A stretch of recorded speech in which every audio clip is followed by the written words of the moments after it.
kërkuesi shkencor ka realizuar një jetëshkrim të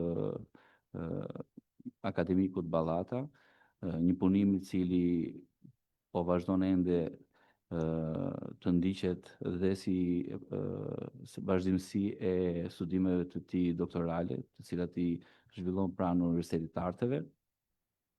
Në që rastin falenderoj dhe familjarët akademik Ballatës, vllajën e tij më saktë, Ragip Ballatën, që na nderon me prezencën e tij në këtë leksion të hapur në nder të akademikut nga Kosova. Kam kënaqësinë të ftoj për një fjalë hapse zëvendës dekanën e Fakultetit të Muzikës në Universitetin e Arteve, pedagogen Silvana Skënderi.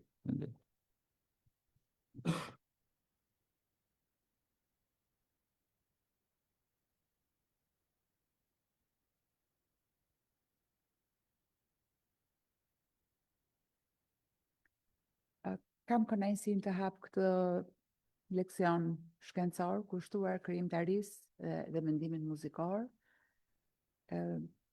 Një figure të ndritur akademike siç është zoti Zeqeria Ballata, kompozitor, studiues. Në fillim dëshiroj të shpreh falënderimin më të sinqert për komisionin e përhershëm të arteve pranë Akademisë së Shkencave, si dhe për Akademinë e Shkencave për mbështetjen që ajo jep gjithmonë duke krijuar mundësinë e realizimit jo vetëm të këtij leksioni shkencor, por të shumë temave shkencore dhe leksioneve dhe aktiviteteve të ndryshme që kanë të bëjnë me kërkimin shkencor muzikor në vendin tonë. Një mirënjohje të veçantë dua t'i drejtoj familjes së kompozitorit, Zeqeria Ballata, jo vetëm për praninë, për gjithë bashkëpunimin, për kontributin e çmuar, për vënien në dispozicion të gjithë atij besari krijues dhe botimeve që akademiku Ballata ka lënë, jo vetëm në Kosovë, por për gjithë trojet mbar shqiptare, dhe për kontributin e tij të jashtëzakonshëm në krijimtarinë dhe mendimin muzikor shqiptar. Pa e zgjatur shumë, do dëshiroja të jepja fjalën kërkuesit dhe studiusit të kësaj figure të ndritur, Jedmir Zaganjori, dhe ta përgëzoj për zgjedhjen që ai ka bërë të kësaj figure, të këtij kompozitori, ndoshta shumë pak të njohur në Shqipëri, shumë i njohur në trojet në Kosovë, por pak i njohur dhe i studiuar për gjithë krijimtarinë e vet në vendin tonë, për të na folur në mënyrë më të detajuar edhe për të na iluminuar mbi gjithë rrugtimin artistik të studiusit dhe kompozitorit Ballata. Faleminderit. Shumë faleminderit profesoresh Skënderi.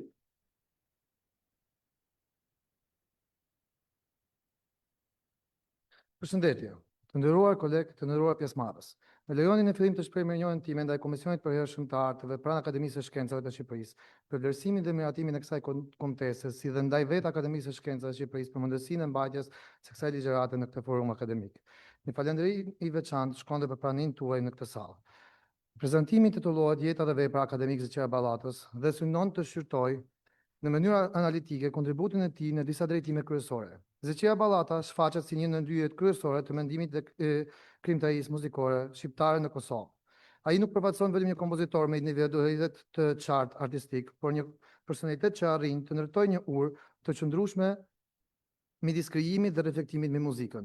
Në veprën e tij ndërthuren provoja drejt për drejt me traditën, formimi profesional në qendrat europiane dhe një vetdije e thellë mbi rolin e muzikës në shoqëri.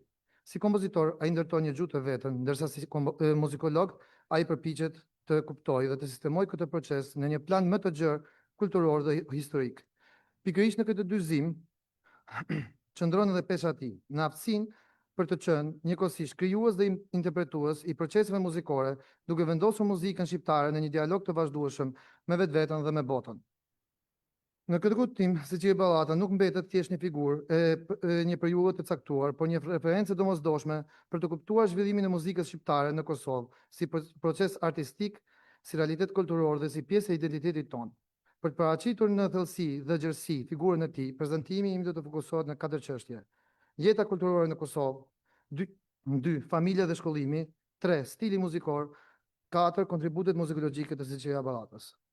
Jeta kulturore në Kosovë si kontekst i formimit të Zeqira Ballatës. Kur flasim për jetën kulturore në Kosovë, duhet të kemi të qartë që nuk kemi të bëjmë me një zhvillim linear dhe të pandërprer, por me një proces kompleks, të fragmentizuar dhe shpesh të kushtëzuar nga rrethanat historike dhe politike që kanë ndikuar drejt për drejt rrjedhën e saj. Kjo bën të pamundur kuptimin e figurave të rëndësishme si Zeqira Ballata, pa vendosur më parë në këtë kontekst të gjerë kulturor. Gjurmët më të hershme të praktikave muzikore në Kosovë na çojmë shumë përpara në kohë, deri në periudha parahistorike, ku dëshmia si Ukraina e Ronikut e tregojnë për ekzistencën e një dëshmërie muzikore të hershme. Në një plan tjetër, figura e Ke Dardanit në shekullin e 4 si autor i himnit Te Deum dëshmon për një traditë që lidhet me muzikën liturgjike dhe një dimension të kultivuar të hershëm donse të shkëputur nga një vazhdimsi institucionale. Megjithatë, për një kohë të gjatë, muzika në Kosovë nuk zhvillohet në kuptimin profesional apo akademik. Ajo jeton dhe transmetohet përmes traditës gojore. Rapsodët, lautarët dhe këngëtarët popullor krijojnë një sistem të qëndrueshëm artistik ku kujtesa kolektive zë vendin e shkrimit, ndërsa performanca bëhet forma artistike ku kujtesa kolektive zë vendin e shkrimit, ndërsa performanca bëhet kryesore në ekzistencën e veprës muzikore. Në këtë kuadër, epika heroike e veçanërisht eposi kreshnikëve përbën një nga shtyllat më të forta të identitetit kulturor, duke ruajtur dhe zhvilluar sidomos në zonat e Dugaxhinit. Një shtresë tjetër e rëndësishme kësaj tradite përfaqësohet nga këngë malcore, ose ndryshe si thotë profesori Xhep Mënishi, këngë malcorshe tek libri i tij, të cilat, pavarësisht emërtimeve të ndryshme sipas trevave, ruajnë funksione dhe karakteristika të përbashkëta.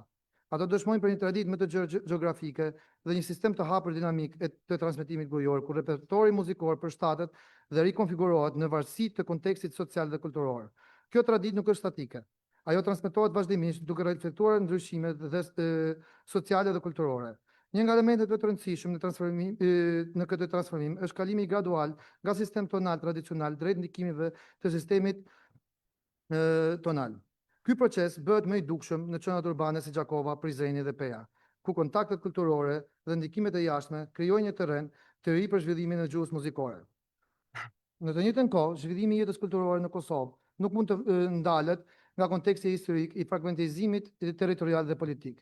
Pas fillimit të shekullit të 20, Kosova mbetet jashtë shtetit shqiptar, gjë që sjell pasoja të drejtpërdrejta në zhvillimin institucional të kulturës. Në mungesë të infrastrukturës së qëndrueshme, muzika dhe arti në përgjithësi mbijetojnë përmes formave jo formale dhe përpjekjeve individuale. Një rol të rëndësishëm në këtë periudhë luajnë institucionet fetare, veçanërisht Kisha Katolike, ku zhvillohet praktika korale dhe krijohen format e para të organizimit muzikor. Kori i Sicilias në Prizren është një nga shembujt më domethënës të kësaj faze, duke treguar për një përpjekje të hershme drejt strukturimit të jetës muzikore.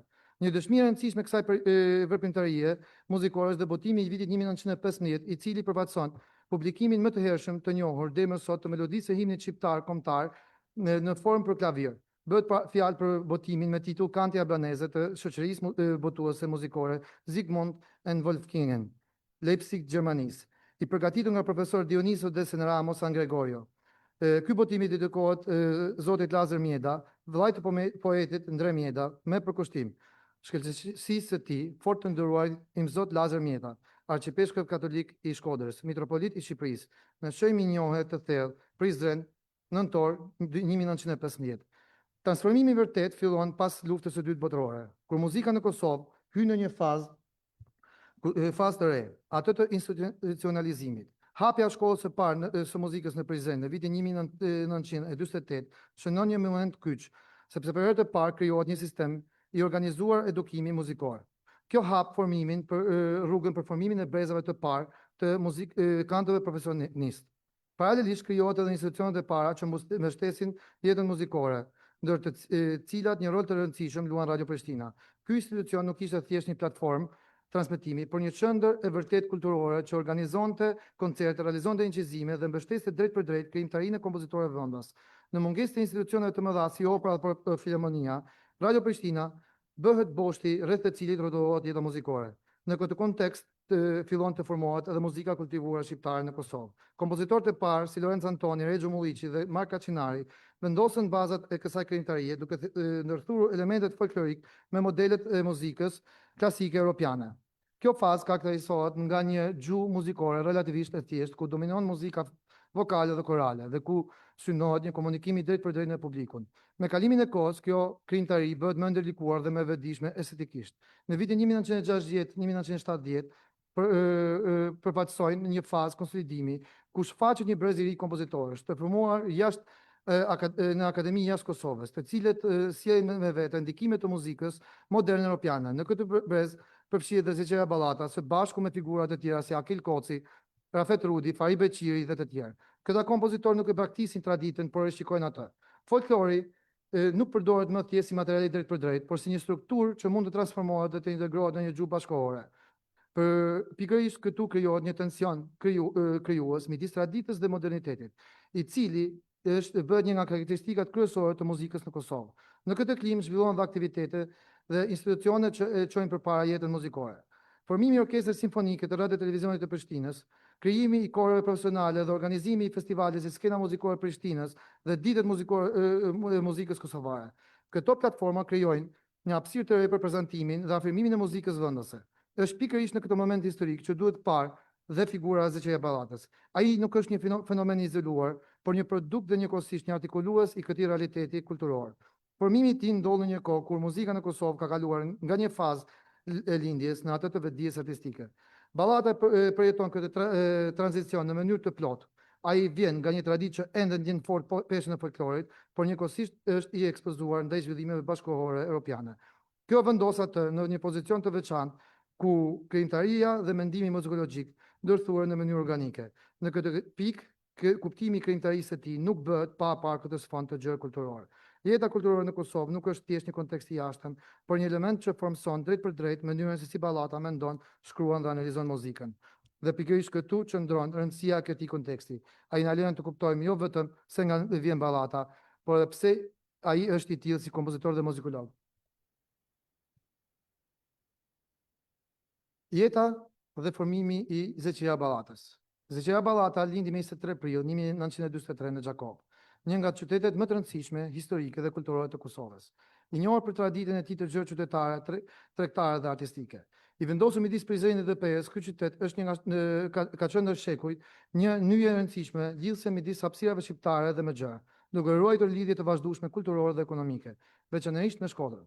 Në këtë kontekst, Gjakova përfaqëson jo vetëm një qendër urbane me identitet të konsoliduar, por edhe një hapësirë ku tradita dhe kultura kanë qenë pjesë e përditshmërisë. Ky mjedis i pasur kulturor përbën sfondin e parë të Ballatës. Tradita artizanale, jeta gjallë qytetare dhe prania vazhdueshme e këngëve popullore krijuan një terren të favorshëm për zhvillimin e ndjeshmërisë së tij artistike. Megjithatë, në rastin e tij, faktori i vendimtar nuk është vetëm qyteti, por mbigjitha familja. Ballata u rrit në një familje qytetare me strukturë të zgjeruar dhe me një jetë të brendshme të pasur, ku muzika ishte pjesë organike e përditshmërisë. Prindit e tij, Musa dhe Naile Ballata, së bashku me fëmijët Isa, Behije, Selami, Zeqeria dhe Ragipi, përbënin një bërtham familjar ku tradita muzikore transmetoi natyrshëm nga një brez në tjetrin. Roli i babait Musa Ballata ishte veçanërisht i rëndësishëm. Ai ishte një këngëtar i njohur i këngëve popullore dhe një figurë aktive në jetën muzikore të qytetit. Pjesë e trashëgimisë së traditës së këndimit në ambientet e të qesë Shëmbanit, ku së bashku me këngëtar të tjerë njiheshim si bëllbyrat e të qesë. Zëri i tij tenorik i fuqishëm dhe me një diapazon të gjerë përbënte një prani të vazhdueshme në jetën familjare dhe qytetare, duke krijuar një klim të fortë muzikore në mjedisin ku rrit Zeqeriai. Kjo traditë shkon dhe më thellë në trungun familjar. Edhe gjyshi i tij Selim Ballata ishte një këngëtar i njohur në rrethin shoqëror, duke kënduar në si në ambientet familjare, ashtu dhe në dyqanin e tij në qarqinë e madhe të Gjakovës. Në këtë mënyrë, muzika nuk ishte një aktivitet i veçuar, por një praktikë e përditshme integruar në jetën sociale dhe ekonomike të familjes. Tradita muzikore shtrije edhe të pjesëtarët e tjerë të familjes. Vëllai i madh, Isa Ballata, merrej me interpretim instrumental, duke kaluar nga defi në kitar, duke krijuar një dimension tjetër muzikor brenda familjes. Kjo pranim e vazhdueshme e muzikës vokale dhe instrumentale krijoi për Zeqerian një provojë të hershme dhe të drejt për drejt me tingullin, ritmin dhe strukturën muzikore. Vetë Ballata ka përmbledhur këtë realitet në mënyrë të qartë, duke theksuar se vjen nga një familje ku është kënduar për herë. Ky pohim përbën një çelës për të kuptuar zhvillimin e tij të mëvonshëm artistik. Muzika nuk është një zgjedhje e mëvonshme, por një gjuhë e përvetësuar që në efemeri. Kjo vazhdimësi e traditës muzikore nuk mbeti e kufizuar vetëm në brezin e tij, por u përcoll edhe më tej në familjen e tij. Akademiku Zeqira Ballata dhe bashkëshortja e tij, Mukadese, kanë 3 fëmijë, të gjithë muzikantë afërmimuar. Plum Ballata, djali i madh, ka përfunduar studimet në Vjenë dhe është teknik zëri. Lule Ballata është flautiste dhe pjesë e Filharmonisë së Kosovës, ndërsa djali i vogël Shpën Ballata është violinist dhe ka përfunduar studimet në Vjenë. Repertori këtyre praktikave familjare ishte i gjerë. Këngë historike, këngë të nizamëve, këngë të mërgimit dhe repertori i quajtur ashik.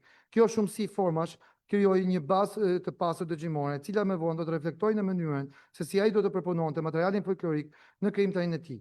Femëria e Ballatës kaloi nga një familje në një familje të zgjeruar ku bashkëtesa e brezave krijonte një ambient të veçantë edukativ. Kujtimet e familjarëve, veçanërisht të vëllait e tij, Aki Ballata, e përshkruajnë atë si një fëmijë të qetë, të përkushtuar dhe të përqendruar në një lidhje të hershme dhe të thellë me muzikën, ku përkushtimi do të bëhej më vonë një nga tiparet dalluese të personalitetit të tij artistik.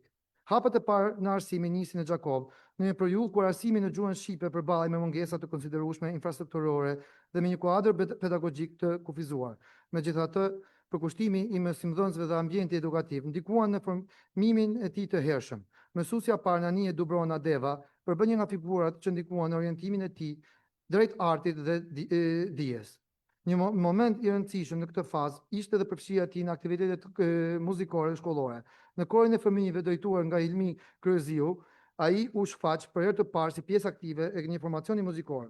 Ky bën kontaktin e tij të parë me një praktikë të organizuar muzikore dhe një hap drejt ndërgjegjësimit artistik. Vendimi për të vazhduar studimet në Shkollën e Mesme të Muzikës Josif Stavenski, sot Shkolla e Muzikës Lorenzo Antoni në Prizren, përbën një kthes të rëndësishme në jetën e tij. Ky institucion ishte një ndër qendrat kryesore të formimit profesional muzikor në Kosovë, në një kohë kur mungesa kuadrove të specializuar ishte ende e ndjeshme. Në këtë kohë Ballata studioi piano si instrument kryesor dhe violinë si lëndë dytësore, duke u formuar në drejtimin e pedagogëve si Angel Berisha, Zita Bashota dhe Marka Shinari.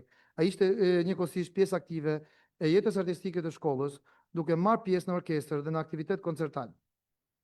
Që në këtë periudhë ai filloi të kompozojë. Veprat e para për piano si Fantazia dhe Shtika dëshmojnë për një prije të hershme krijuese dhe një lidhje të qartë me materialin folklorik. Këto krijime u interpretuan në koncerte dhe u transmetuan në Radio Prishtina duke hyrë në qarkullim publik. Formimi i tij në këtë fazë karakterizohet nga një dyshim estetik, nga njëra anë një lidhje fortë me folklorin shqiptar dhe këngë popullore, nga ana tjetër një interes në rritje për repertorin klasik europian, veçanërisht për traditat pianistike romantike të Frédéric Chopin dhe Franz Liszt. Ky ndërthurimi i hershëm do të bëjë më vonë një nga tiparet themelore të gjuhës së tij muzikore. Ballata në moshën 14-15 vjeçare krijoi kompozimet e para me karakter lirik dhe virtuoz, ndërsa përja e tij drejt përpunimit të materialit folklorik shqiptar u bë shpejt një tipar dallues i stilit e tij të hershëm. Një nga këngët ndër të tjera, kënga e tij Afër malit në pranver, interpretohet në valët e Radio Prishtinës nga Nexhmia Pagarusha, një figurë përfaqësuese e këngës artistike të shekullit të 20 dhe një nga zërat më të njohur të kësaj radioje në atë periudhë, me aktivitet të gjerë koncertal dhe diskografik. Përmes interpretimit të saj, kjo këngë u popularizua dhe u përhap në një audiencë, duke kontribuar në formimin e hershëm të emrit të kompozitorit në hapësira publike. Ky moment shënon një fazë të rëndësishme në formimin e tij, pasi evidenton kalimin nga një krimitari me karakter kryesisht studimor në një veprimtari me funksion komunikues dhe publik.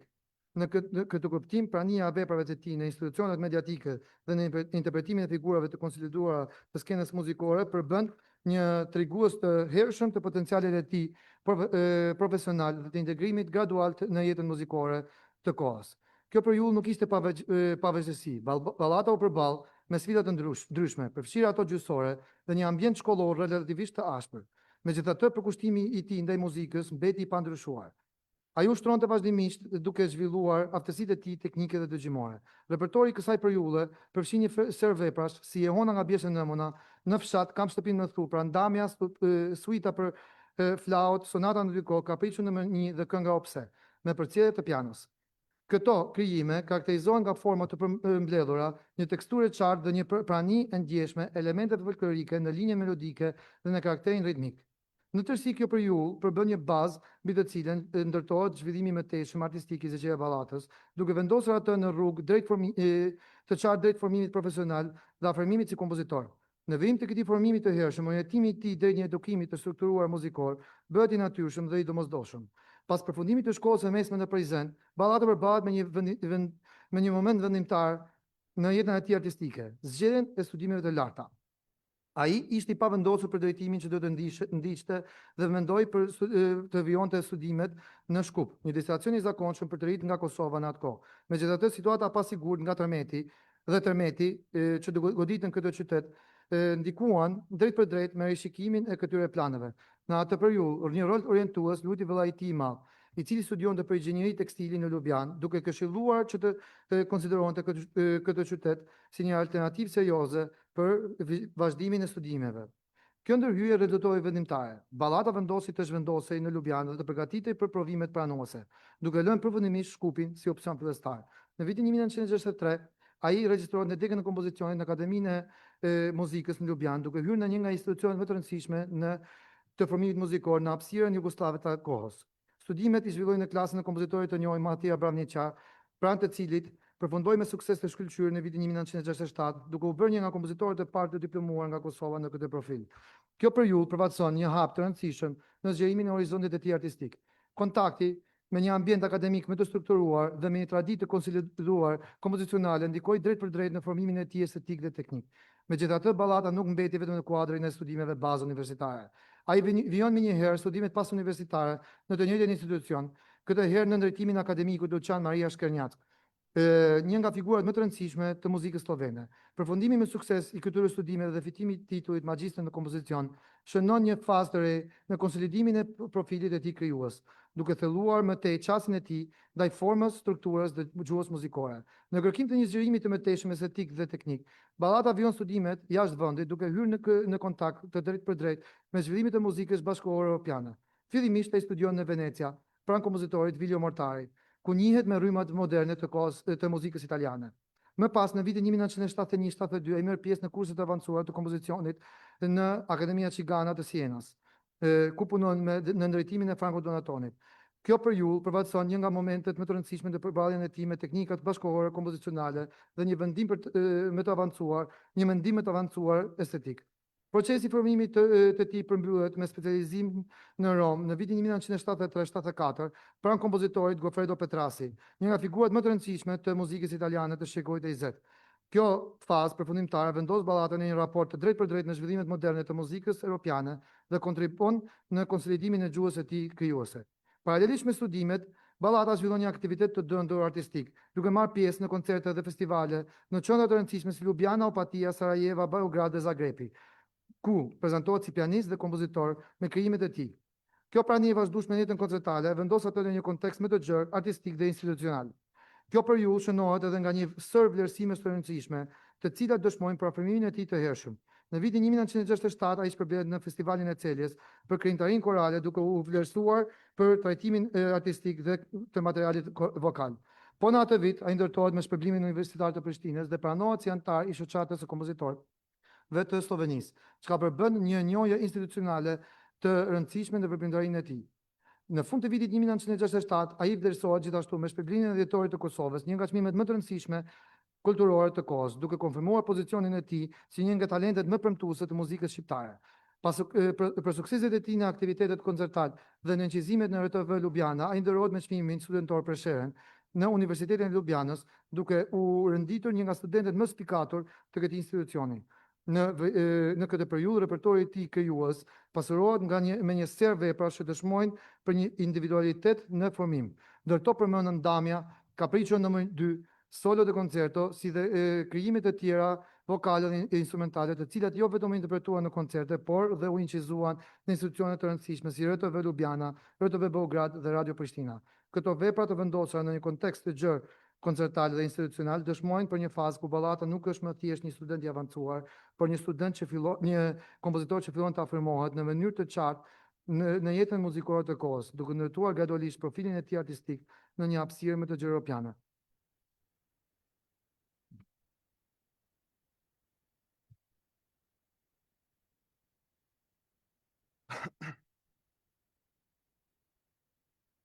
Zëqera Ballata, stili dhe identiteti i këtij krijues.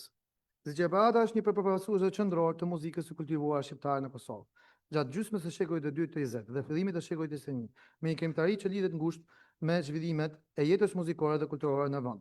Ballata i përket një brezi që artikuloi në gjuhën profesionale të kompozicionit në Kosovë, duke e zhvendosur kremtarin nga folklorizimi i thjeshtë dhe një estetike moderne të lidhur me zhvillimet europiane.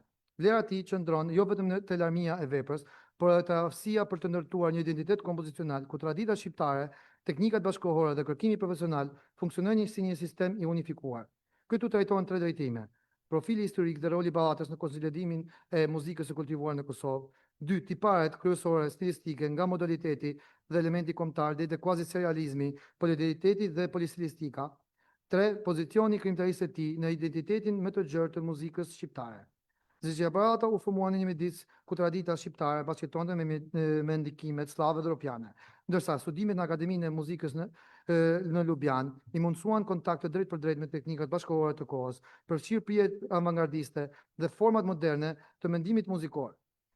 Kjo periudhë u reflektua në ndërtimin e një gjuhë profesionale, personale, kompozicionale, në të cilën ndërtuan elementi kombëtar dhe kërkimi estetik bashkëkohor. Krijimtaria e tij përfshin muzikë dhome, vepra korale, cikle vokale, si dhe pjesë solistike dhe vepra orkestrale. Ndër më përfaqësuesit janë Olimpikos, Joona nga Bjeshtë Nëmëna, Triptiku instrumental, Këmbë qendrese, Biri i vendit trimor, Promemora 1462, si dhe vepra orkestrale, Passacaglia in modo antico, Prova generale, Suite për orkestra Haxhës dhe Simfonia 83. Në këtë vepra, Ballata përdor modalitet të transformuar, organizim tematik me parime quasi seriale, shtërësie polifonike dhe qasje polistilistike, duke krijuar kontraste të brendshme dhe një koherencë të qëndrueshme formale. Dimensioni kombëtar.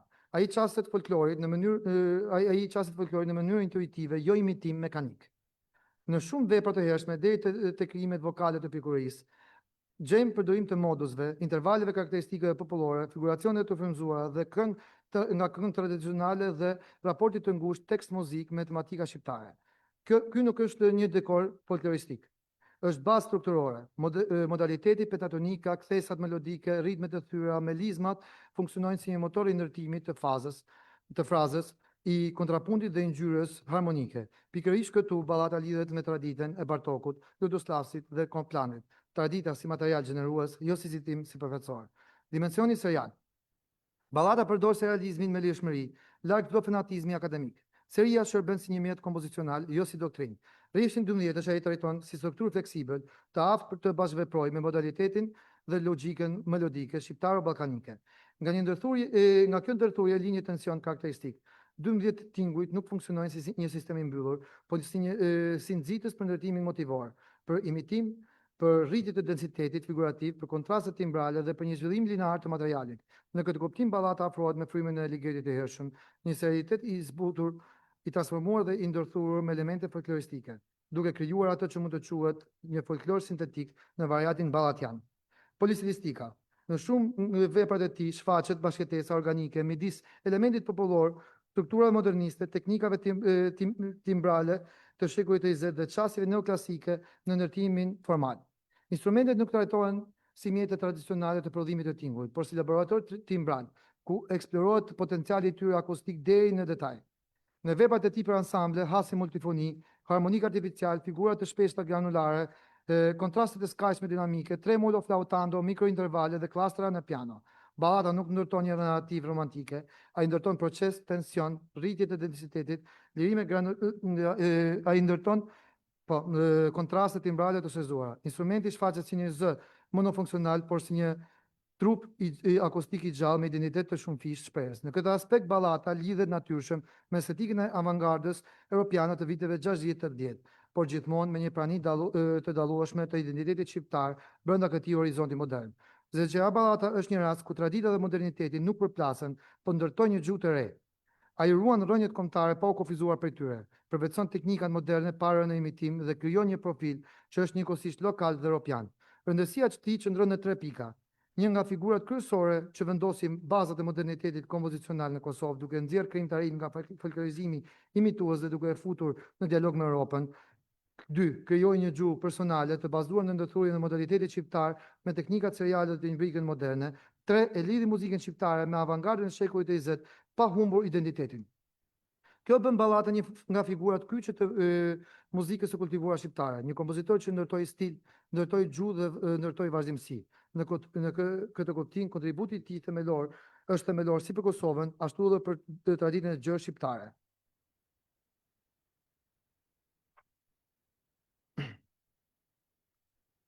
Ballata muzikolog, specifikat e muzikologjisë së tij. Në këtë kuptim, në këtë pikë, figura zëqira Ballatas nuk mund të trajtohet më vetëm në dimensionin e saj kompozicional.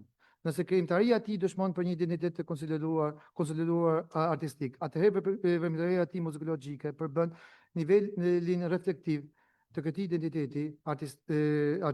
identiteti. Një përpjekje për të kuptuar, analizuar dhe vendosur muzikën shqiptare në një kontekst më të gjerë, historik dhe estetik. Pikërisht në këtë dimension Ballata shfaqet si një mendimtar i muzikës, duke ndërtuar një diskurs të vetin mbi zhvillimin tipar dhe problematikat e saj. Në këtë kuadër, veprimtaria e tij muzikologjike mund të trajtohet përmes disa bloqeve kryesore, të cilat reflektojnë qartë interesat e tij dhe çastin e tij studimore.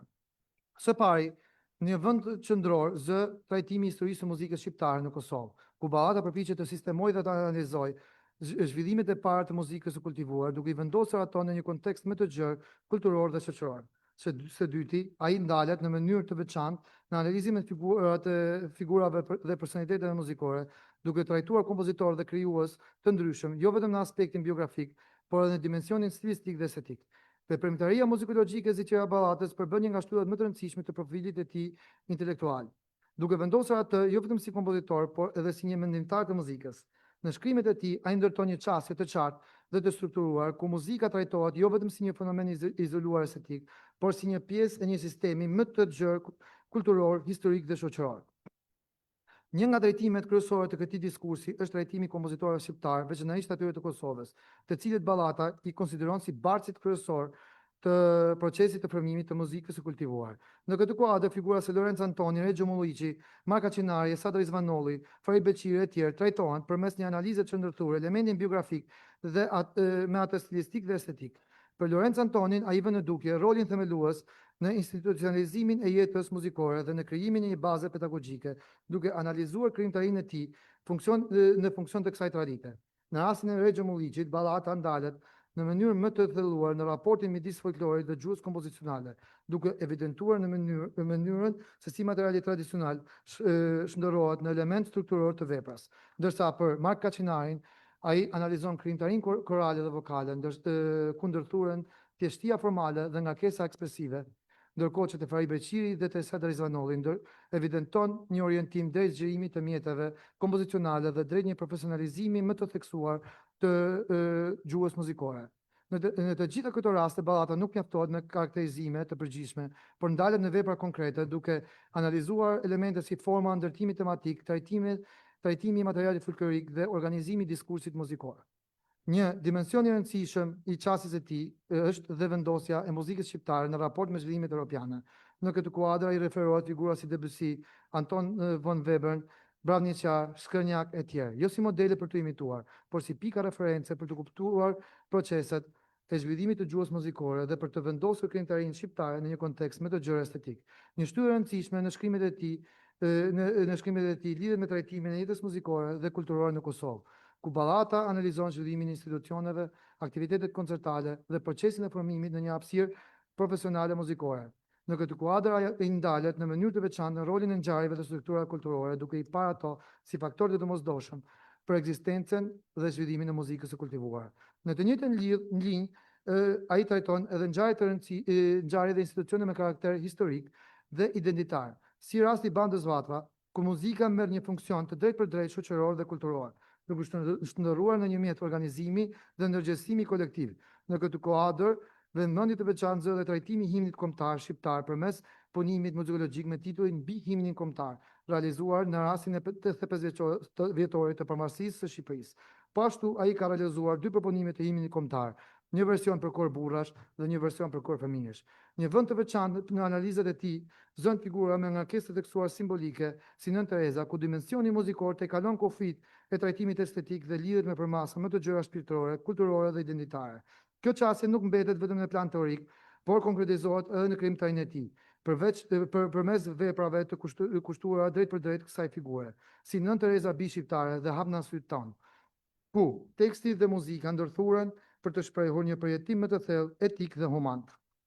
Në të njëjtën linjë, interesimi i tij shtrihet edhe ndaj figurave të tjera të rëndësishme të traditës shqiptare, si Atë Martin Xhoka dhe Atë Fanoli, për të cilin përfaqësojnë një lidhje organike mes kulturës fetare, identitetit kombëtar dhe zhvillimit të mendimit muzikor shqiptar. Në këtë kontekst, trajtimi i këtyre personaliteteve dëshmon për një vizion të gjerë ku muzika konceptohet si një mjet reflektimi historik dhe shpirtëror.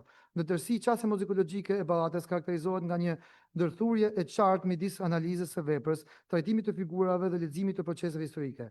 Ai ndërton një model interpretimi ku muzika vendoset në qendër të një sistemi kuptimor më të gjerë, duke lidhur atë me identitetin, historinë dhe zhvillimin kulturor. Një nga trajtimet më domethënëse në shkrimet muzikologjike të Zeqeria Ballatës lidhet me trajtimin e krijimtarisë muzikore kushtuar figura historike, ku në mënyrë të veçantë spikat figura herojt ton kombëtar Gjergj Kastrioti Skënderbeu. Në këtë kuadër, Ballata nuk kufizohet në një përmbledhje të thjeshtë të repertorit ekzistues, po ndërton një panoramë të gjerë, duke evidentuar dhe analizuar autorë që janë kthyer kësaj figure në periudha dhe kontekste të ndryshme.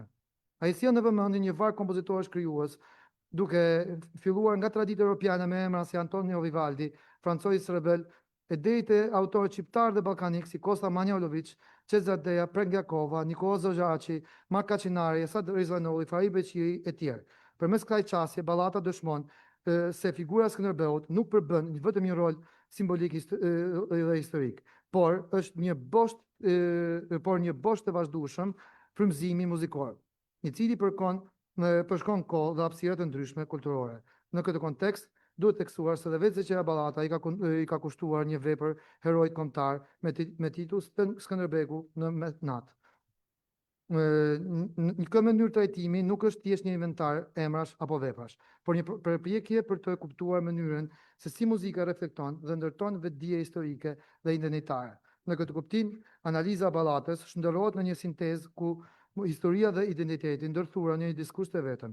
Vendosja e këtij reflektimi në fund të trajtimit nuk është e rastishme. Ai përkon me një nga momentet më përfaqësuese të veprimtarisë së tij publike dhe akademike, duke marrë formë në një nga daljet e fundit akademikut Zeqeria Ballata në folklorën shkencore. Fjala është për Lectio Magistralius, të mbajtur në Tiranë me 18 shtator 2018, me kuadër të 550 vjetorit, të ndarës nga jeta të herojit kombëtar Gjergj Kastrioti Skënderbeu.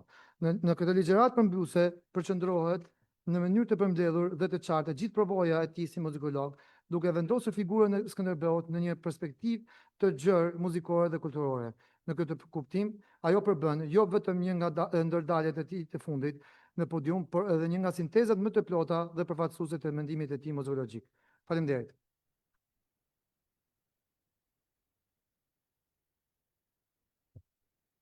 Shumë urime jetë mirë për ligjëratën dhe për gjithë informacionet e mbledhura mbi jetën dhe veprën e akademikës Zeqeria Ballatës, një kompozitor i jashtëzakonshëm i gjithë trevave shqiptare. Duke përfituar nga rasti që kemi pranishëm dhe një prej familjarëve të akademik Ballatës, Ragip Ballata, do të ftoja për një fjalë rasti për shëndetje.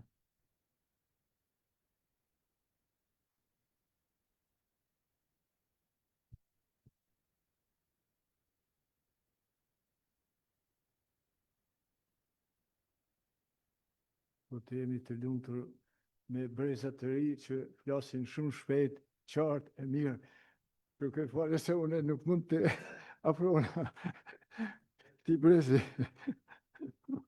Po megjithatë jam i lumtur që jam këtu për mi thonë disa fjalë në emër familjes së vllajt. Të nderuar përfaqësues të Akademisë Shkencave të Shqipërisë, të nderuar antar të Komisionit të Përhershëm të Arteve, të respektuar instrumentist profesor Silvana Skënderi dhe Elton Balla, i nderuar kompozitor Jetmir Zaganjori. Me këtë rast e përshëndes edhe prezencën e ambasadorit të Kosovës në Shqipëri, zotin Skënder Durmishi, që na ka ofru që është prezent me ne. Të dashur e të respektuar të pranishëm, në pamundësi pjesëmarrje nga një vëlla për shkaqe shëndetësore, si familjar i akademik Zeqeras dhe bashkëshortës së saj Mukadeze, ju përcjelli përshëndetjet dhe mirënjohjen e thellë për organizimin e kësaj ngjarjeje kulturore.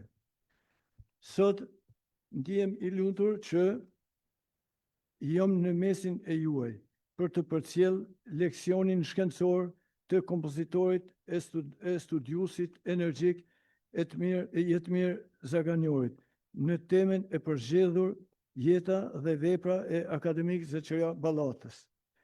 Temë kjo sa serioze dhe e nevojshme për të ndriçuar nga mjegulla e kohës, po aq e rëndësishme për muzikën bashkëkohore dhe kulturën tonë kombëtare.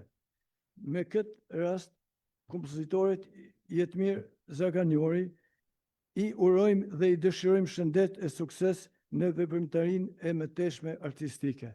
Ju faleminderit.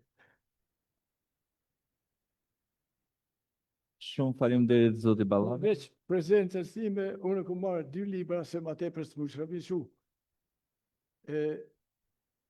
Lejoni t'ja duroj kompozitorit të mirë dhe kryetarit të komisionit të përhershëm zotit Rasim Toni. Shumë faleminderit, i pranoj me kënaqësi.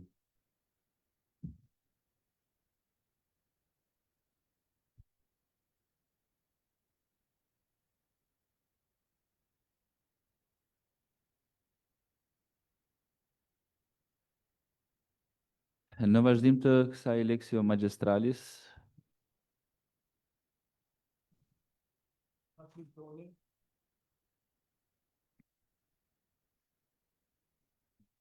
dhe pas ligjëratës zotit Zaganjori, do të ftoja nga publiku nëse ka ndonjë pyetje për sa i përket kësaj teme që kërkuesi Zaganjori ka zhvilluar ditën e sotme.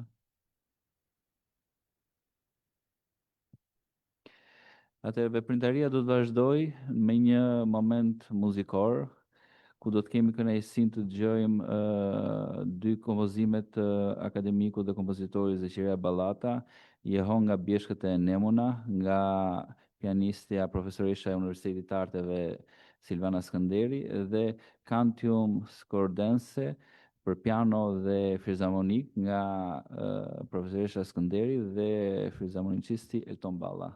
Shumë faleminderit.